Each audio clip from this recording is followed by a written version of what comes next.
Hi friends, ఈరోజు ఎంతో రుచిగా ఉండే కొబ్బరి బూరెలు చేస్తున్నానండి. దానికి కావాల్సిన ఐటమ్స్ వచ్చేసి 1 కేజీ బియ్యం పిండి, చూసారు కదా, 1 కేజీ బియ్యం పిండి, 3/4 కేజీ బెల్లం, 100 గ్రాములు ఎండు కొబ్బరి, 7-8 యాలకులండి. ఇప్పుడు ముందుగా మిక్సీ జార్ తీసుకొని ఈ కొబ్బరి యాలకులు మిక్సీ పట్టి పక్కన పెట్టుకుందాం. చూసారు కదండి, ఇలా మిక్సీ పట్టి పక్కన పెట్టుకోవాలి. ఇప్పుడు నెక్స్ట్ ప్రాసెస్ వచ్చేసి నలుగొట్టిన బెల్లంలో 1 చెంబు వాటర్ పోసుకొని స్టవ్ ఆన్ చేసి స్టవ్ మీద పెట్టేసుకుందాం. బెల్లం కరిగే వరకు ఇలా కలుపుకుంటూ కరిగించుకోవాలండి.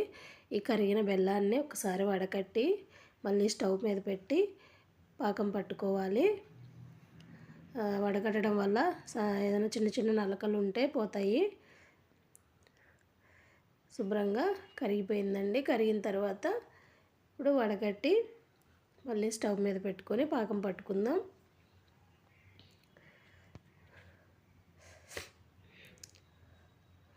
చూసారు కదా, ఇప్పుడు పాకం ఉడుకుతుందండి.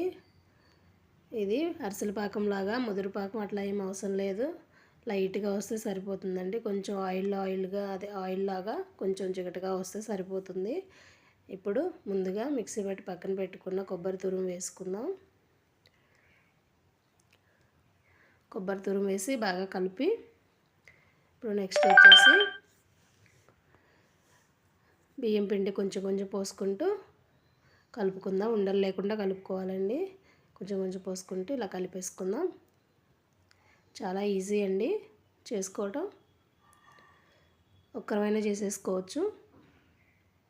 చూసారు కదా, ఇలాగా కలిపి పక్కన పెట్టుకుందాం. ఇప్పుడు స్టవ్ ఆన్ చేసి బాండీ పెట్టి డీప్ ఫ్రైకి ఆయిల్ పోసుకొని కాగనిద్దాం. ఇప్పుడు పిండి వచ్చేసి పట్టుకుంటే ఇలా చేతికి అంటుకోకుండా ఉంటే సరిపోతుందండి, కరెక్ట్గా ఉంటుంది.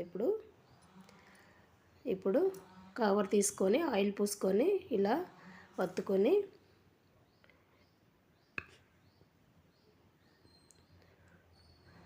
ఆయిల్ హీట్ అయిందేమో చూసి 1 by 1 వేసి కాల్చుకుందాం.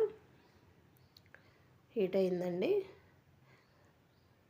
ఇప్పుడు ఇలా వేసి ఒక్కొక్కటి వేసుకొని బాగా పొంగుతాయండి. చూసారు కదా ఎంత బాగా పొంగినాయో. ఇలాగ ఒక్కొక్కటి కాల్చుకొని తీసుకోవటమే. వీటిని అరిసెల్లాగా వత్తనవసరం లేదండి, బూరెలు కాబట్టి డైరెక్ట్ తీసి గిన్నెలో వేసేసుకోవటమే.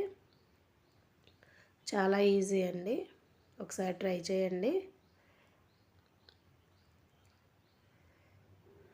చూసారు కదా, అన్నీ ఇలా రెడీ చేసుకున్నాము. ఇవి కొబ్బరి బూరెలు అండి, చాలా బాగుంటాయి. ఈ వీడియో నచ్చితే ఒక లైక్ చేయండి, షేర్ చేయండి, కామెంట్ చేయడం అసలు మర్చిపోకండి. ఇంకా ఇలాంటివి ఎన్నో మీకోసం చేస్తానండి. Thank you.